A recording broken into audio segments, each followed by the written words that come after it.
안녕하세요. 반갑습니다. 최종원입니다. 이번 영상은 키움뱅크와 토스뱅크의 예비인가 결과 그리고 관계됐던 종목들의 변동성 여기에 대해서 확인해보는 시간입니다. 특히나 결과가 실패로 나왔기 때문에 관계사들의 하락은 불가피했는데 다우기술의 주가 하락이 굉장히 컸다라는 거예요. 다우기술의 대응 전략 이것도 필수인 거고, 그리고 키움증권과 관계사의 주가 흐름 이것도 체크해 봐야 될 거고, 그리고 여기서 또 발견한 원석 같은 종목 여기에 대해서도 살펴봐야 된다라는 겁니다. 본론으로 들어가기 전에 하단에 있는 구독과 좋아요 한 번씩 눌러주시고, 그리고 궁금하신 점이 있으시면 하단의 링크로 들어오셔서 카톡방으로 들어오셔서 저한테 질문해 주시면 되겠습니다. 키움뱅크, 토스뱅크 외에 주식과 관련된 질문들 다 환영합니다. 서론은 여기서 마치고 바로 본론으로 들어가 보도록 하겠습니다. 먼저 키움증권을 포함해서 키움증권 계열사의 급락이 출현됐다라는 겁니다. 키움증권도 마이너스 4%까지 하락했던 걸 확인했었고, 다우기술 같은 경우에는 마이너스 15% 이상 하락했었는데 반등이 애매했어요. 여기에 대해서 우리가 확인해 볼 게 있다라는 것이죠. 제가 뉴스를 좀 찾아봤었는데 제가 알고 있는 정보로는 키움뱅크와 그리고 토스뱅크의 예비인가 심사가 3월 달부터 이미 유행하기 시작했었는데 이전부터 뉴스가 크게 나왔었다라는 거예요. 근데 중요한 거는 여러분들이 모를 만한 그런 사실이라는 거죠. 키움증권, 키움 계열사에서는 각 계열사에서 인재들을 키움뱅크 쪽으로 이동시키려는 공문이 내려갔었거든요. 근데 중요한 거는 각 계열사에서 지원했어도 실제로 뽑힌 것, 선발된 인원은 키움증권 소속의 인원들만 배치됐다라는 것이죠. 결과적으로는 키움그룹 전 회사에게 공문을 내렸지만 실제 인원은 키움증권 내에서만 돌았다. 키움증권 내에서 계획한 사업이고 키움증권 내에서의 인원들로만 구성했다라는 것이죠. 즉 실패에 대한 보험도 들어놓고, 그리고 성공했을 때에도 자축만 하려고 그림을 그려놨다라는 것입니다. 요거는 여담인데 키움 계열사 내에서도 키움증권의 그 인원들의 부심이 어마어마하게 세대요. 이건 뭐 양반과 서자 나누듯이 나눈다라는 거죠. 정치가 엄청 심한데 비교해 보면은 대학교 본캠과 지방캠이 합쳐졌을 때 본캠 출신들 인원들이 지방캠 인원들을 다 같은 학교로 취급 안 하고 거의 남남 수준, 다른 대학교 수준으로 우리랑 어울릴 생각도 하지 말라고 그런 식으로 철벽을 치는데 그게 바로 키움증권 내에서도 있다라는 겁니다. 이번 키움뱅크가 인가가 났었으면은 아마 계열사들이랑 키움뱅크랑 격차는 훨씬 더 커졌을 거예요. 사실이지만 키움증권이 키움 계열사 모두 다 먹여 살리는 게 맞거든요. 여기에 있어서는 반박할 수가 없는 거고, 이런 사실들을 근거로 했을 때 이미 키움증권은 어느 정도의 실패, 이것도 예상해 봤다. 컨소시엄의 불허, 인가 실패도 예상했던 거라 저는 말씀드리고 싶었던 거고, 그럼에 있어서 차트를 봤을 때에도 애매했다라는 거예요. 이미 뉴스가 나온 거는 이때였는데 급락이 출현됐었다라는 거죠. 이 급락이 왜 출현됐었느냐? 업계 찌라시로는 키움과 그리고 토스가 있었는데 키움보다는 토스가 될 가능성이 높다라고 평가가 나와 있었어요. 되면은 토스가 되지 키움은 안 될 가능성이 높다. 이미 애초에 결과는 정해져 있었다라는 게 업계의 정설이고, 이게 다 차트에 그대로 반영됐었어요. 저는 그래서 와, 이거 업계의 정설이 사실이구나. 이 V자 반등을 보고 났을 때에는 단순 기술적 반등이구나. 어차피 다우 기술은 실적 기반으로 해서 움직이는 종목이니까 이번 이슈로 인한 하락도 매수 기회가 되겠구나라고 생각했었는데, 재차 하락 때는 시장 하락과 더불어서 이번 컨소시엄 실패 요게 같이 반영된다라고 봤었어요. 근데 주가가 한 번 더 V자로 반등했다라는 것이죠. 이게 다 무엇이었느냐? 혹시나 모를 성공 기대감, 통과 기대감이 반영됐던 거예요. 아, 이거 뭔가 불길한데 찜찜한데 하면서 영상을 찍을 수가 없었던 게 괜한 기대감으로 이번 영상을 보고 나서 매수하시는 분들이 계실까봐 그래서 영상을 안 넘겼던 거예요. 뿐만 아니라 한국 정부 인증 지분을 가지고 있었던 얘도 알고 있었어요. 한국 정부 인증도. 근데 남길 수가 없었다라는 것이죠. 한국 정부 인증도 실패할 거라는 예상이 딱 들어맞았어요. 주가 하락이 출현됐고, 아, 한국 정부 인증은 이제 뭐 생체 인증 쪽이나 보안 쪽으로나 엮이겠지. 이거 키움증권, 키움뱅크로는 가망이 없구나라고 판단했던 것이죠. 그럼에도 불구하고 다우 기술의 주가 흐름에서 와, 이거 굉장한 걸, 이런 느낌을 받았다라는 거죠.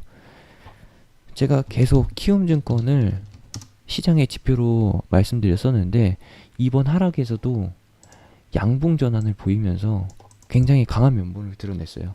즉 이거는 다우 기술의 하락만 중요했던 것이지 이외 계열사들은 이번 이슈랑 상관도 없었다. 사람인 HR 보세요. 사람인 HR에도 공문이 내려갔었대요. 근데 선발된 인원이 없었다라는 것이죠. 사람인 HR은 기존에 일자리 사업, 중개 사업만 계속 하는 것이고 키움뱅크가 허가됐어도 뭐 딱히 효과 볼 것은 없었다. 사람인 HR이 이제 주목받을 거는 일자리, 현 정권에서 실패한 일자리, 취업난에서 효과를 보는 것이고 우리가 예상해 볼 수 있는 거는 2만원 정도, 2만원 이하권, 요게 중요한 가격이 된다라는 것이죠. 여유있게 21,000원부터 분할 매수를 하는 건데 요거는 그냥 지나가면서 체크해드리는 얘기고, 다우 기술을 다시 한번 보시게 되면은 와, 이거 완전히 사기다, 사기. 키움증권, 키움 계열사 내에서는 이미 다 알고 있었어요.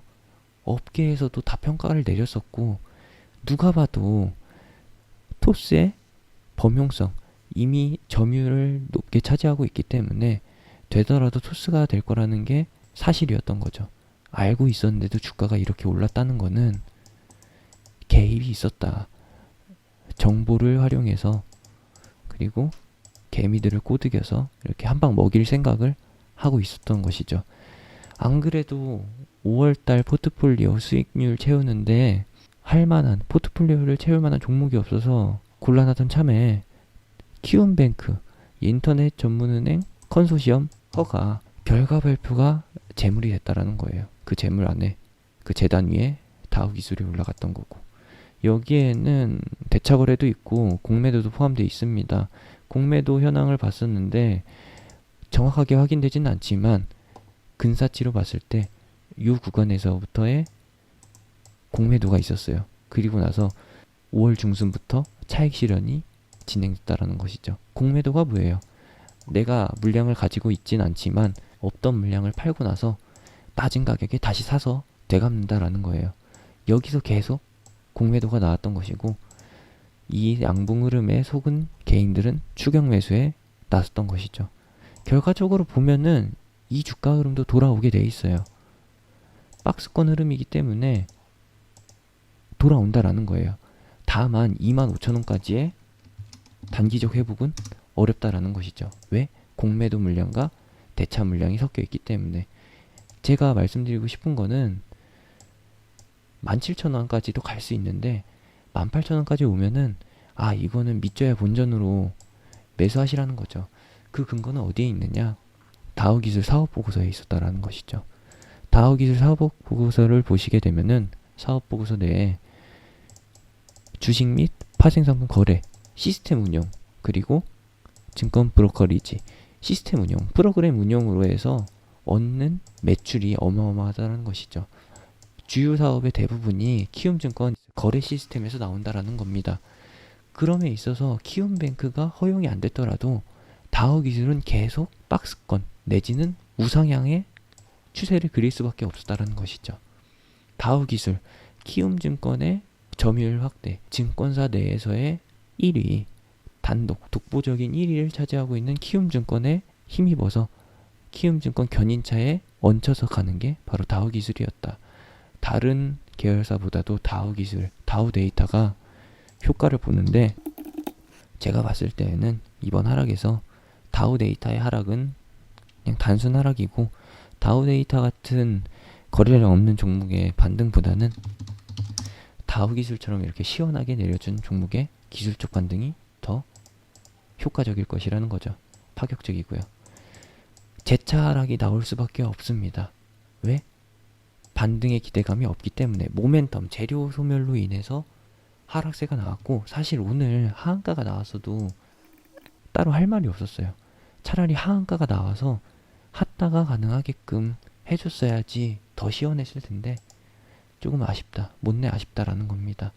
이번 하락,